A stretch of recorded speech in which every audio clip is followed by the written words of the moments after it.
Page 10. Unit 1, of course. Page 10.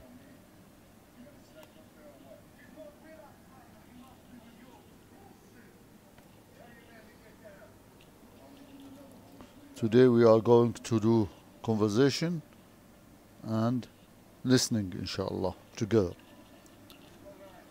Let's begin with the conversation, then we'll discuss it together.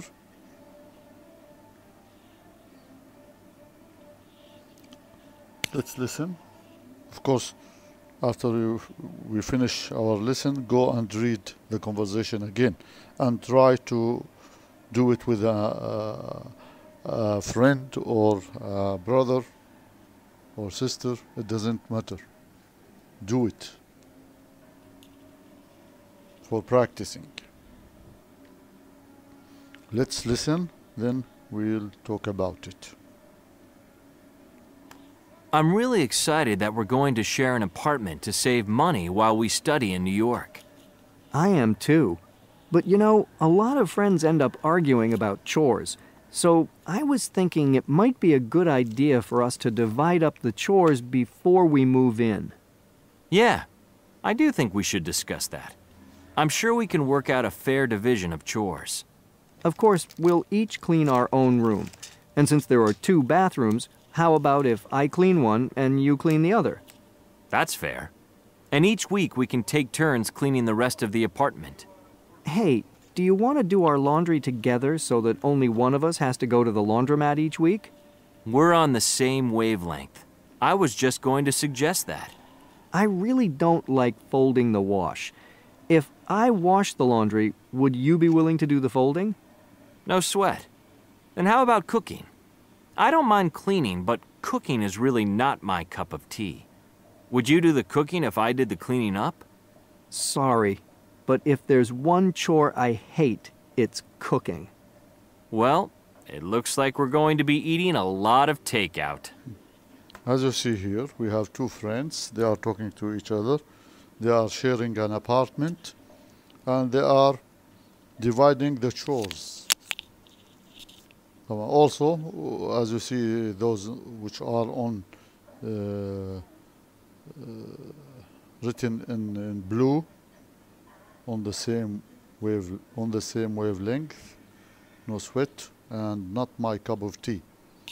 These are what we call real talk. Usually, people use them when they talk to each other. On the same wavelength, it means thinking the same thing. And they are thinking in the same way. No sweat, no problem. And not my cup of tea, it means a polite way to say you don't like something. You say, not my cup of tea, cooking is not my cup of tea, and I don't like to do cooking. Here, no problem. To do the folding, no problem. What about on the same wavelength? Yeah? We are on the same way. We are thinking on the same way. So here we have 2 students dividing the chores between each other. He says here we are going to be eating a lot of takeout because both of them, they don't like cooking. Let's see the questions. What problem are Badr and Adnan trying to avoid? Yes? What problem are Badr and Adnan trying to avoid? What are we talking about? Yes, what? The chores. They don't want to argue about the chores. So they are trying to avoid the chores, doing the chores. How do Badr and Adnan divide up the chores?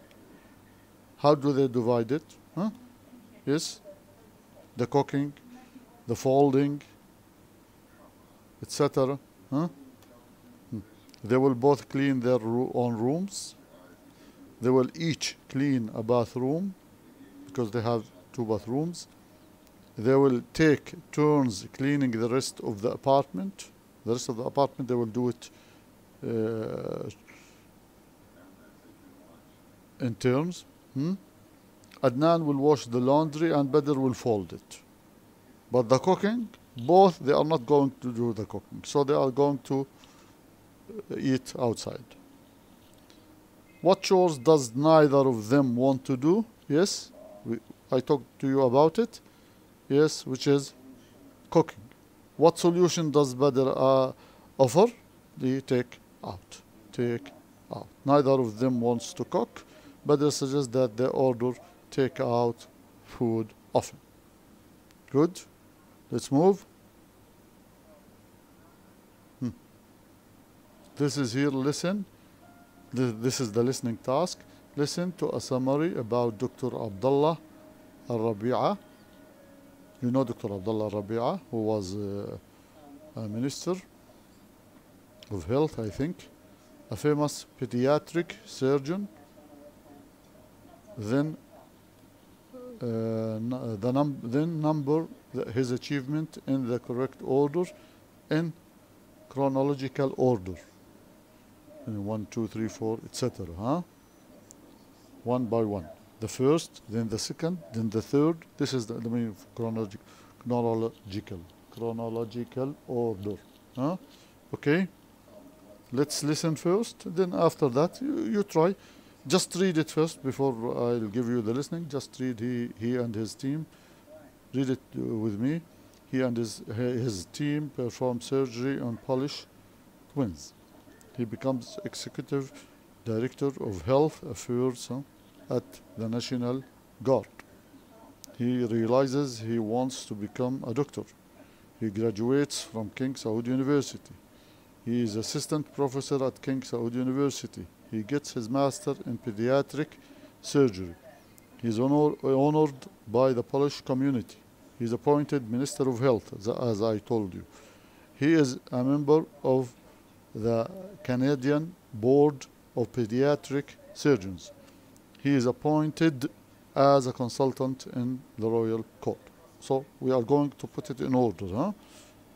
The first, then the second, then the third, etc. After listening, remember, you can use your pen while listening. Do it. Let's begin. Bismillah. Dr. Abdullah Al-Rabi'a is highly respected in the medical field for his contribution to pediatric surgery and his expertise in separating conjoined twins. The work of Dr. Rabi'a and his team of medical specialists has enriched the lives of many children and their families around the world. Abdullah Al-Rabi'a was born in Saudi Arabia. From a young age, he knew that he wanted to help others and choose medicine as his career. He proved to be an excellent student, and by the age of 25, he had received a Bachelor of Medicine and a Bachelor of Surgery from King Saud University in Riyadh. He continued his studies in Alberta, Canada, where he was awarded a Master's in Pediatric Surgery in 1985 and became a member of the Canadian Board of Pediatric Surgeons in 1987. Dr. Rabi'a soon returned to Saudi Arabia and became an assistant professor of pediatric surgery at King Saud University and a pediatric surgery consultant at several hospitals in the kingdom.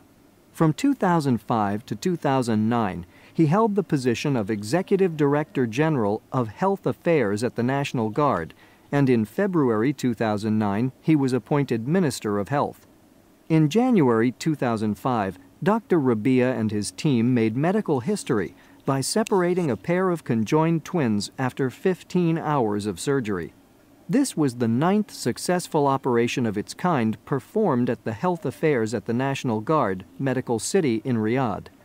The twins' mother, from Poland, had heard of the excellent facilities there and requested help for her daughters. The 14-month-old girls were brought to the kingdom after Crown Prince Abdullah generously agreed to the operation.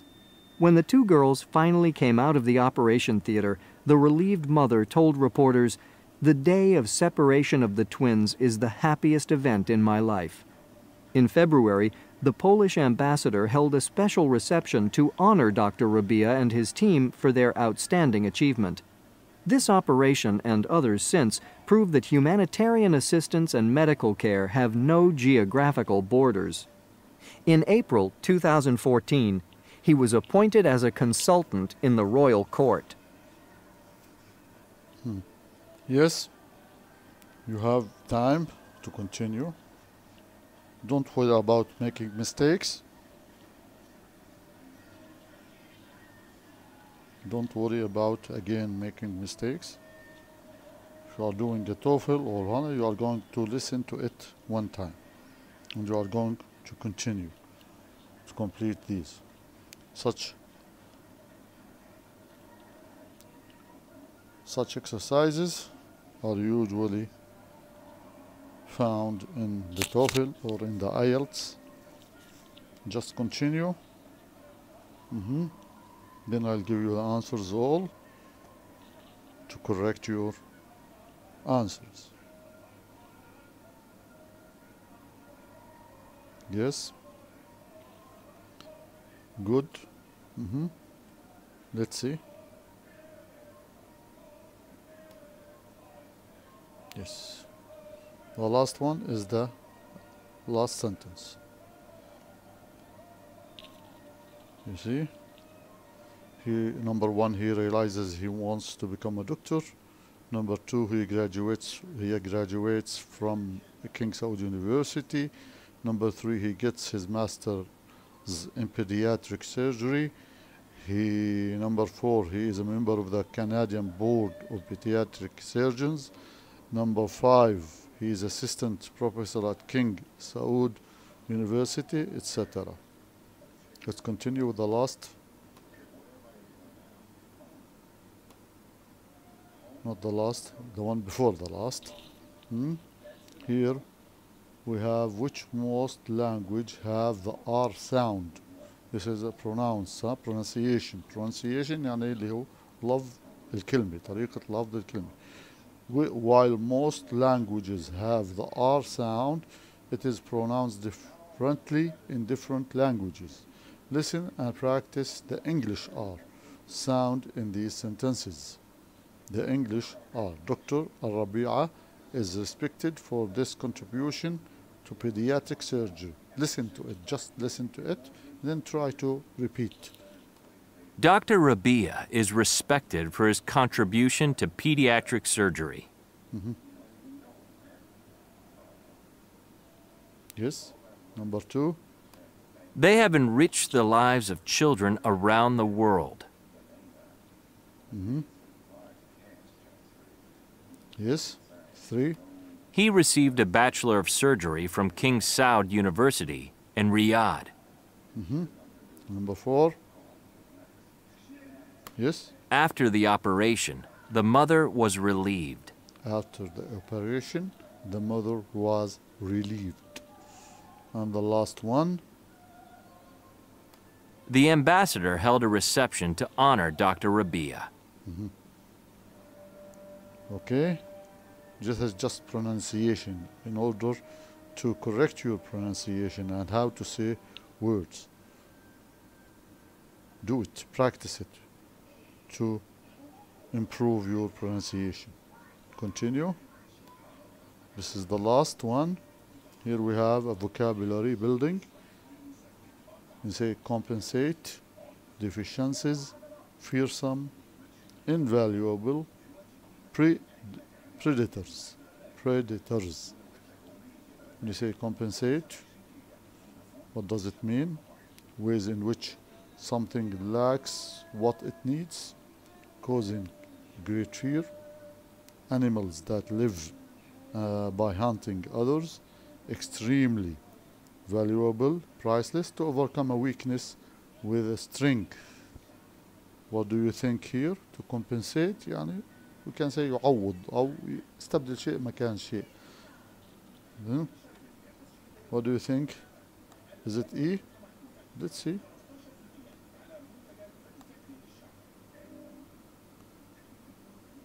Yes. Deficiencies means يسموه النقصان.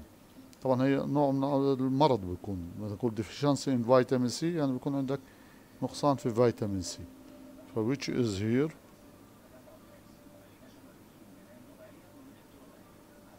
Ways in which something lacks what it needs.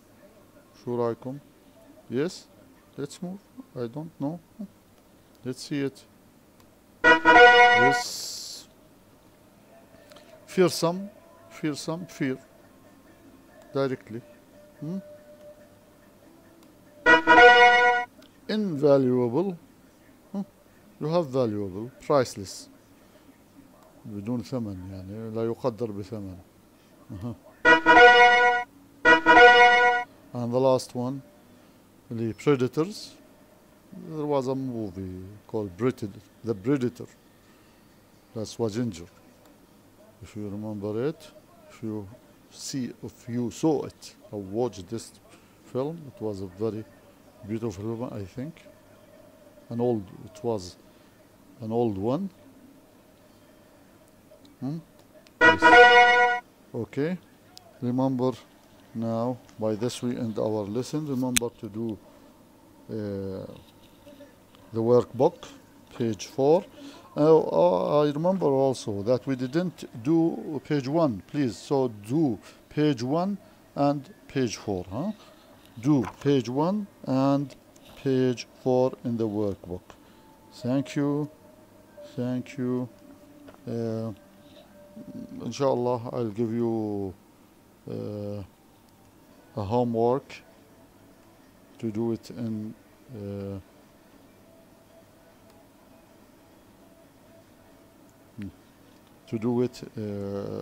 online, inshallah. This one, just copy it and send it me on my WhatsApp. Okay? See you inshallah on our next lesson. Thank you.